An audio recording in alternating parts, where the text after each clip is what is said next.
Look at this kid. Regular American teenager, right? Think again. Because this wild child had a taste for extreme crimes, including stealing and joyriding multiple airplanes and triggering an international manhunt with a $10,000 bounty. All before he was even old enough to buy a beer. How'd he pull it off? Well, stay tuned to find out, as well as seeing what happened when this crazy kid tried to fly one of those stolen planes 1,000 miles from America to Cuba without a single flying lesson. This is the story of Colton Harris Moore.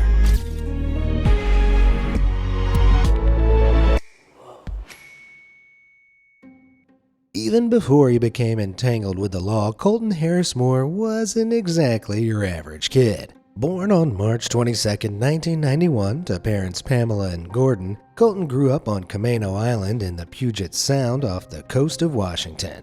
According to most accounts, Colton's early years were pretty grim. His family lived in a rundown trailer park, and Pam and Gordon weren't exactly model parents.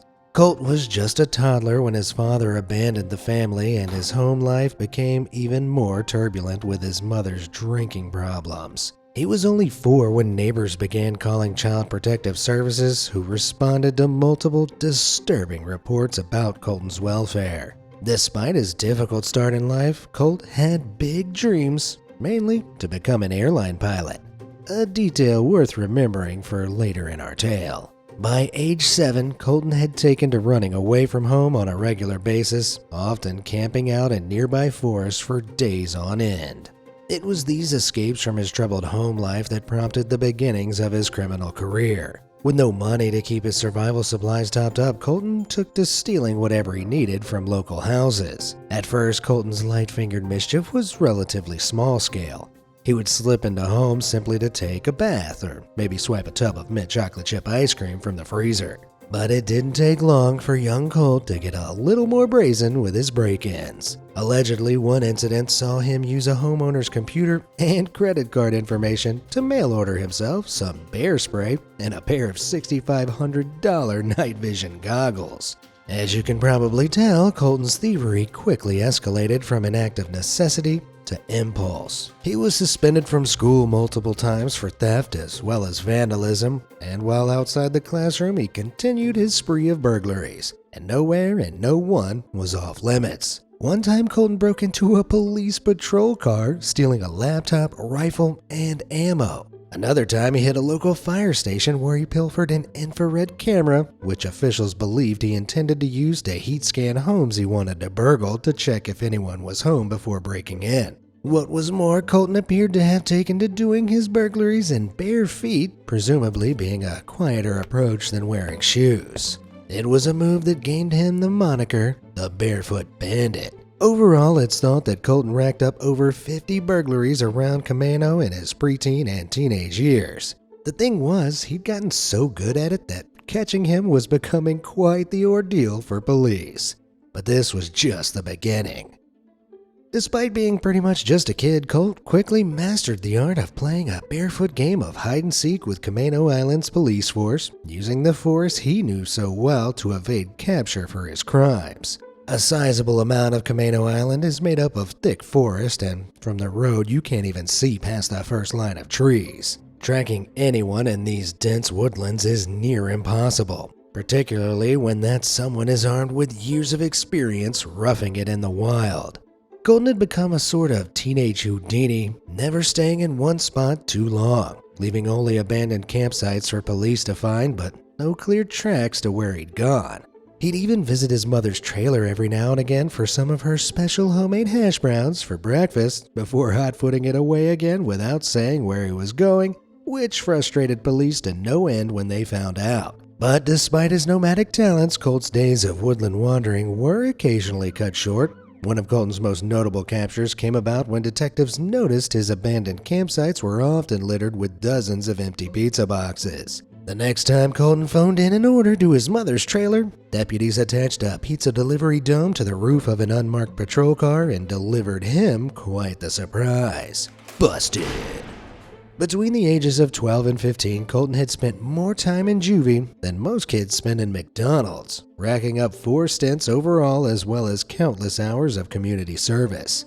In this time, Colton expanded his criminal repertoire, and charges against him ranged from vandalism to breaking into a school after hours to, of course, more theft. In February 2007, 15-year-old Colton was midway through breaking into a house when a neighbor spotted lights being turned on, despite knowing the owner was out of town. After a tense 2-hour standoff with police, Colton was finally arrested, charged with 3 counts of felony burglary, and slapped with a 3-year sentence at the Green Hill Maximum Security Juvenile Center.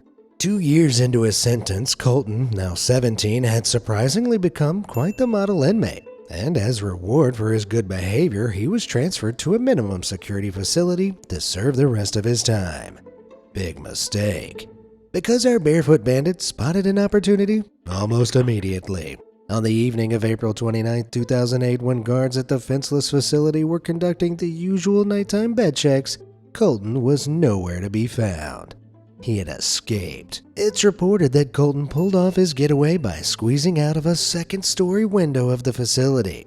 Whether he'd been faking his good behavior in max security to get transferred somewhere easier to escape from is unclear. But what was clear was that the barefoot bandit was at large once again. 6 weeks after Colton's escape from juvie, authorities had still found neither hide nor hair of the teen fugitive. That was until just after midnight on July 18th, local reports led sheriff's deputies on Camano Island to give chase to a black Mercedes that had been seen driving erratically. As police cars closed in, the mysterious driver of the Mercedes suddenly jumped out and disappeared into the woods. When police searched the Mercedes, they found an assortment of stolen credit cards, cell phones, and a digital camera the driver had used to take some self-portraits. There, gazing up into the lens from one of his forest hideouts, was a very familiar face. It was Colton.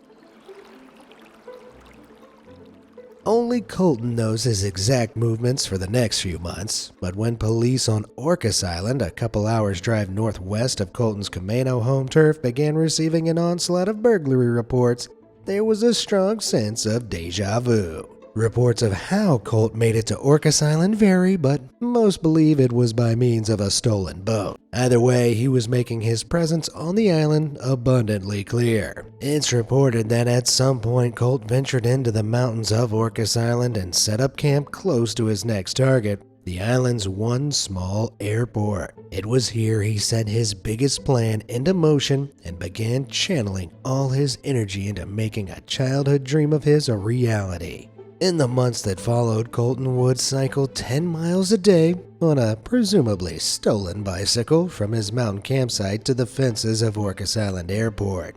There he would spend hours watching planes taking off and touching down, as well as familiarizing himself with the site's comings and goings. Eventually, Colton started sneaking into the airport's numerous hangars to swipe aircraft manuals, which he took back to his camp to spend the night studying. Colt also taught himself his way around a cockpit via hundreds of online videos, as well as reportedly making use of Microsoft Flight Simulator, a favorite game of his since childhood. By early November, Colton decided he'd learned enough. It was time to take to the skies for real.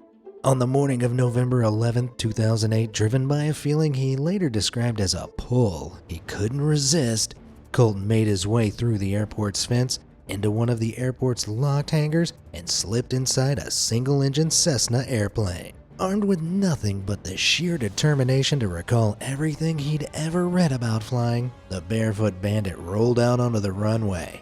The euphoric countdown to takeoff, coupled with the realization of a lifelong dream, was overwhelming. So much so that, when recalling the experience later, Colton admitted he didn't quite grasp the impossible odds that stood against his life in that moment. Unbeknownst to Colton, 50-mile-per-hour winds were blowing over the runway that morning, conditions in which no experienced pilot would ever attempt to fly. Regardless, Colton took off into the skies successfully.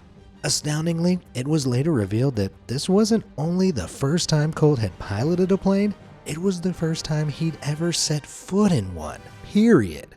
But to make the risky situation worse, The Cessna's GPS navigation system failed within minutes of takeoff, leaving Colton flying blind with no means of direction. Panicking, Colton sped 13,000 feet upwards into the clouds, escaping the worst of the wind, but unwittingly leaving himself surrounded by nothing but whiteness. He began experiencing a phenomenon called spatial disorientation, losing sense of his position in the sky.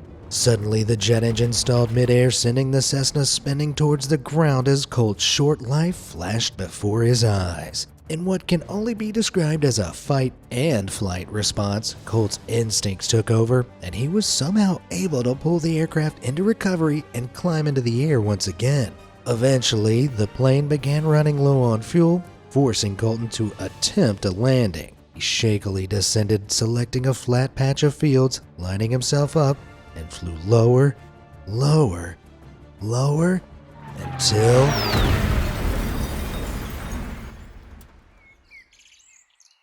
On November 28th, police discovered the crashed Cessna on the grounds of Yakama Indian Reserve in central Washington, around 200 miles south of Orcas Island.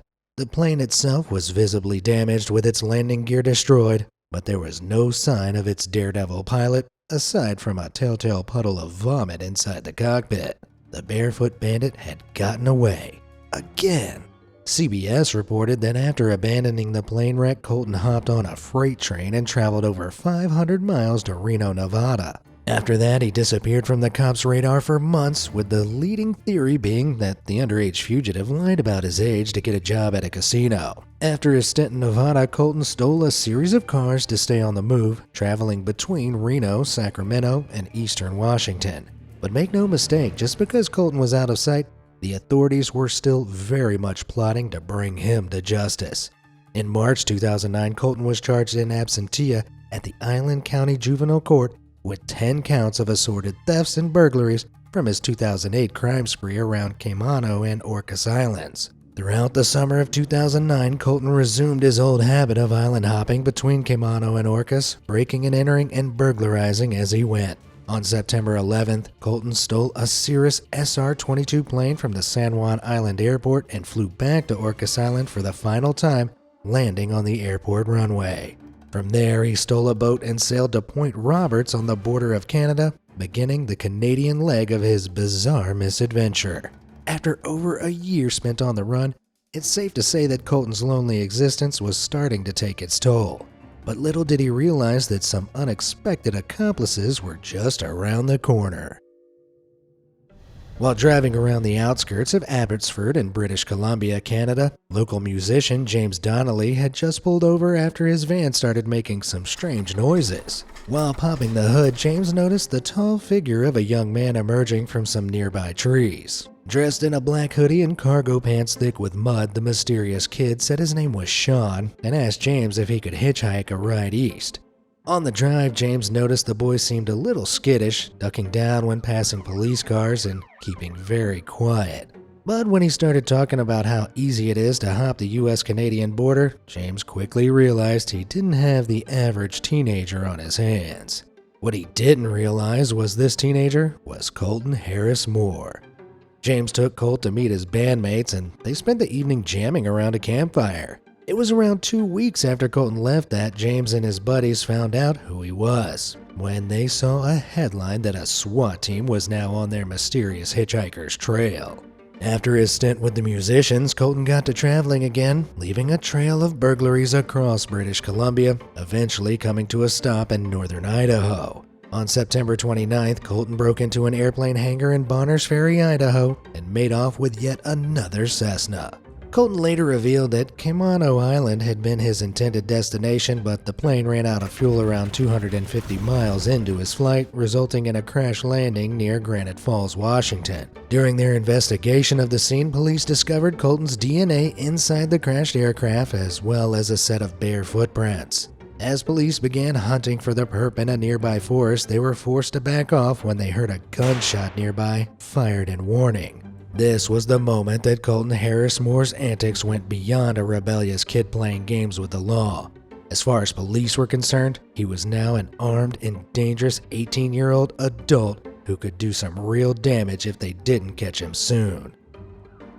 Despite Colt's growing infamy among police units across the country, in a bizarre twist, he'd simultaneously been amassing quite a cult following among the public. By mid-2010, more than 85,000 people had joined various Facebook pages and online fan groups in support of Colton and his campaign of crime. Some fans even went as far as producing Barefoot Bandit merch to wear to encourage Colt to stay on the run. Adding further fuel to this media fire, attorney Jim Johansson publicly announced that he'd be willing to represent Colt free of charge if he turned himself in. Not only that, but an anonymous donor offered Colton the promise of $50,000 if he surrendered to the police by 3 p.m. on June 8th. The deadline passed, but the Barefoot Bandit remained elusive. Colton continued to leave breadcrumbs hinting at his movements, including scrawling chalk footprints as a calling card at burglary sites and leaving a $100 cash donation at Vetters Animal Hospital in Raymond, Washington, with an attached note ceremoniously signed off by the Barefoot Bandit himself. By this time, Colton was wanted for more than 100 crimes across Washington, Idaho, and Canada, including theft of at least 14 cars and multiple airplanes. Colt's escapades had kicked up a storm of attention, with wanted posters plastering neighborhoods, helicopters using infrared to scan Washington's forests, and news channels building a frenzy of public interest. Colton knew that if he stayed in America, his days on the run were shortly numbered. So the Barefoot Bandit hatched a plan to escape one last time, and this time it was set to be permanent. For the next month, Colton's grand plan saw him heading eastward, stealing multiple cars to bounce between Idaho, Nebraska, Iowa, and Illinois. On July 3, 2010, another Cessna was reported stolen from an airport in Bloomington, Indiana, and it didn't take police long to figure out who was responsible. Colt later revealed his intended destination was Cuba due to its lack of extradition treaties with the U.S. The idea that Colton could potentially live out his days in peace with no risk of being forced home for prosecution made it the perfect solution. Now it was just a matter of getting there. Unbelievably, Colton's shaky piloting experience flew him over 1,000 miles south of Indiana. At this point, the aircraft's gas tank ran dry just shy of his Cuban target, sending him crashing into a sandbank in the shallow waters of the Caribbean. Colton had survived yet another plane wreck, and after wading into shore soon realized he was in the tropical Bahamas, not Cuba. Despite the welcoming soft sand under his bare feet with no extradition loopholes to rely on, he was in deep trouble. To make matters worse, the FBI was now on Colton's case, and as soon as they pieced together that he'd landed in the Bahamas, they launched a full-scale manhunt complete with a $10,000 reward to anyone who could provide information leading to his arrest. The Barefoot Bandit was out of his depth, and the net was closing in. After the crash, Colton first traveled to a nearby fishing village where he survived off food stolen from local stores and restaurants. But with the chase approaching fever pitch, Colton hopped into a stolen speedboat and jetted towards the nearby harbor island, where he hoped he'd find a better place to hide. There, he snuck into a hotel where he was quickly spotted by security guard Kenny Strachan, who recognized the bandit immediately. Kenny hastily phoned in the police, and soon enough, the typically picturesque paradise was crawling with cops and other officials, all combing the island in search of the Barefoot Bandit. That night at around 2 a.m., Colton made a break for a small boat docked along Harbor Island's shoreline and sped off into the dark water. He was spotted, and with the police refusing to give up on the opportunity to finally catch the kid they'd been tailing for more than 2 years, they borrowed a boat and gave chase. Despite their shouts for him to stop, police quickly realized Colton wasn't going to give up. They had no choice but to pull out their guns to take aim. Shots rang across the water, and Colton's boat came to a sudden stop. Thankfully, the police were actually aiming their shots at the boat's motors to stop the boat, and Colton was completely unharmed. But despite being grounded on a sandbar, Colton initially refused to surrender, brandishing a stolen gun. Thankfully, detectives were able to talk him around, and he was finally arrested and deported to Miami to await trial. All in bare feet, of course. Colton's time on the run was finally over. But his story certainly isn't.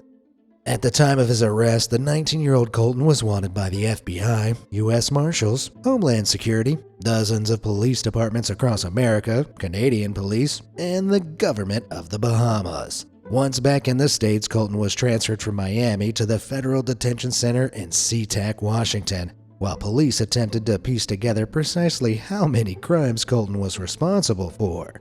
At first, Colton insisted on pleading not guilty to the charges set against him, but much to the dismay of his defense team, prosecutors successfully proved his culpability in countless felonies racked up across 3 different countries.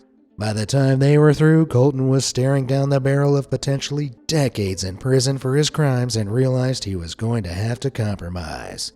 So on June 17, 2011, Colton pled guilty to a number of charges including burglary, interstate transportation of a stolen aircraft, being a fugitive in possession of a firearm, and piloting an aircraft without a valid airman's certificate. In a 6-page letter addressed to Judge Vicky Churchill in December 2011, Colton put his guilty pleas into writing. In the letter, Colton expressed remorse for his wrongdoings and put out a heartfelt apology to all those who'd fallen victim to his crimes over the years.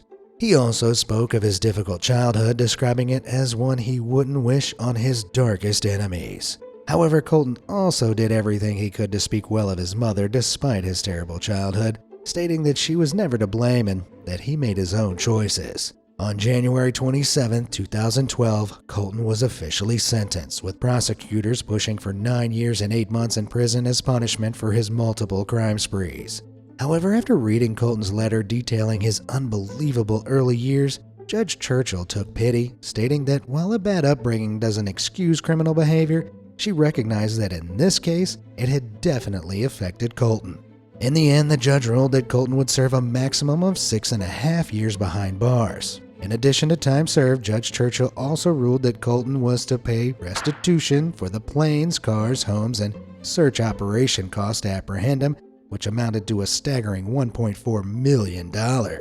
You may be wondering how he was expected to pay for that. Well, it was later revealed that before going to jail, Colton had signed a deal for roughly that amount with none other than 20th Century Fox, who were looking to make a movie out of his story. So the movie deal money went straight to his various victims. With that settled, in April 2012, at just 21 years old, Colton Harris Moore was taken to the Washington State Penitentiary and placed in solitary confinement for his crimes. On arrival, young Colton was placed in what's known as intensive management, which is usually used to keep the most dangerous inmates away from a prison's general population. Here he spent all his time alone in a cell, which he was only allowed out of 5 times per week for a mere hour at a time. While Colton was being kept alongside Washington's most nefarious prisoners, many of which were facing the death penalty, his isolation, police said, was actually meant to protect him.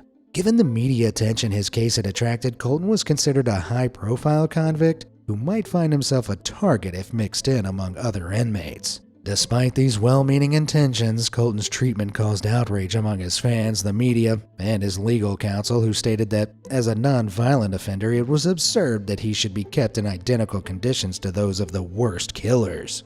Thanks to the outcry, Colton found himself transferred within just 3 weeks to the medium-security Stafford Creek Correction Center. On September 2, 2016, Colton was released from prison to serve the rest of his sentence via supervised probation.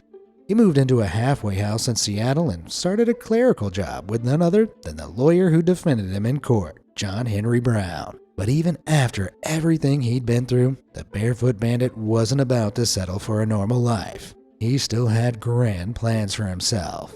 Grand flying plans.